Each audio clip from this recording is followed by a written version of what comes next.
Trainer Dean O'Brien is a relatively new man to greyhound racing. His business funds his hobby and was also responsible for his racing prefix. The planning comes from because I've actually got a company what does supplies traffic management. I don't actually manufacture cones, I supply them. So I just kept the cone name and that's where it came from.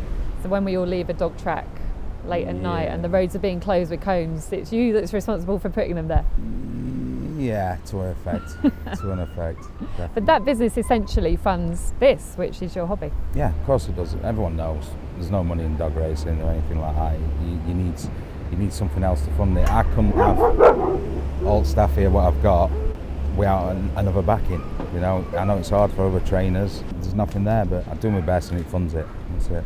You took over these kennels from Norman Melbourne, so you currently rent them. I know one day you'd like to have your own, but you've certainly made improvements here. There's a real difference between what was here and what you've brought in. Yeah, when I took over, Norman obviously retiring, and to be honest, I'm in my way of getting onto Sheffield, if I'm totally honest.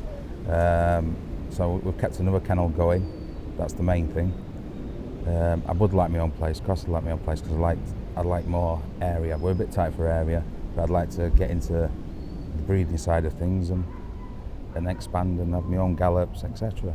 These are big plans for somebody who really hasn't been involved in greyhound racing very long at all. How long has it been and how did it happen? I've probably been involved maybe 3-4 years now, that's all.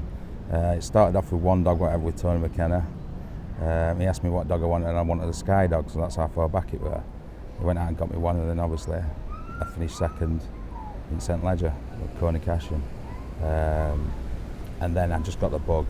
He took me to Ireland, I went to Ireland, come back with 4 or 5 dogs, and every time I go to war I come back with 4 or 5 dogs. But yeah, I've got a good relationship with a few over there, Ian Tierney, Ian Greaves, massively.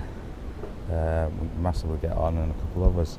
And I just love it, and it just went from one thing, loving one dog, to now 50, 60, 70 dogs overnight. So given the fact you weren't involved in greyhound racing before, how do you know what to do?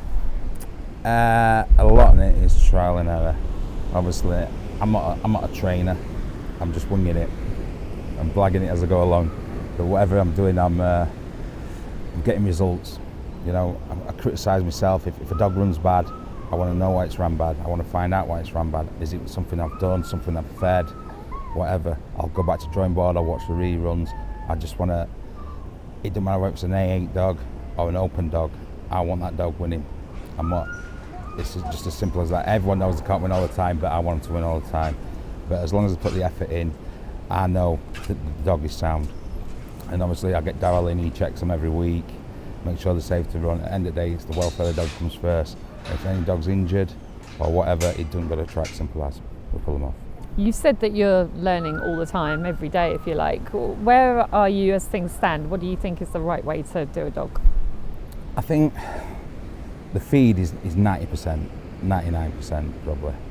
And you look at that, what you put into the dog is what you get out of the dog. Obviously, they're athletes at the end of the day.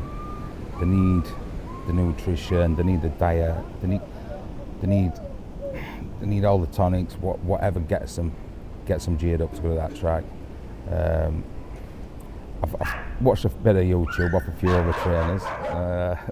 You watched the Kevin Hutton one, what he feeds, didn't you? Yeah, big Kev's helped me out a lot, to be honest with that. But every day is a school day. Every day is a school day, and Norman, Mac, CP, they all help me day in, day out. If I need any advice, I've just got to ring them and ask them. They're always there to help me.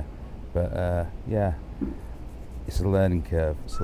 But whatever I'm doing is working. I don't know what I'm doing, but it's working. There's plenty of staff here and the dogs all respond really well to you, which I think is half the battle, that literally they don't leave your side when you take the lead off them. There's also been a lot of grooming going on here today. Is that for our benefit or is that going on all the time? No, honestly, you can come anytime and you'll see. We groom every day. We treat them like, if you get up in the morning, you brush your teeth, you brush your hair. So that's what we do with dogs. We make sure they turned out well. As long as it's a nappy dog, it's a running dog in our eyes, and that's it. We just, all that, whatever you've seen here today is what goes off day in, day out. Because you are so new to the sport, you're still sort of meeting people all the time that are new to you, and sometimes Even a little bit starstruck by some. Yeah, obviously when I'm going to these open meetings and that, and I'm bumping into the likes of Wallace and Big Kev and Kevin Boone and all them lot, I'm a little bit starstruck, because these are the guys I've seen on Sky, you know, back in the day in, day out. But about 2 weeks ago, I met the legend, Charlie Lister, only for about 5 minutes. And to be honest, I was a little bit gobsmacked. I didn't know what to say to him. I was just starry-eyed, I think. But yeah, I'm getting used to it.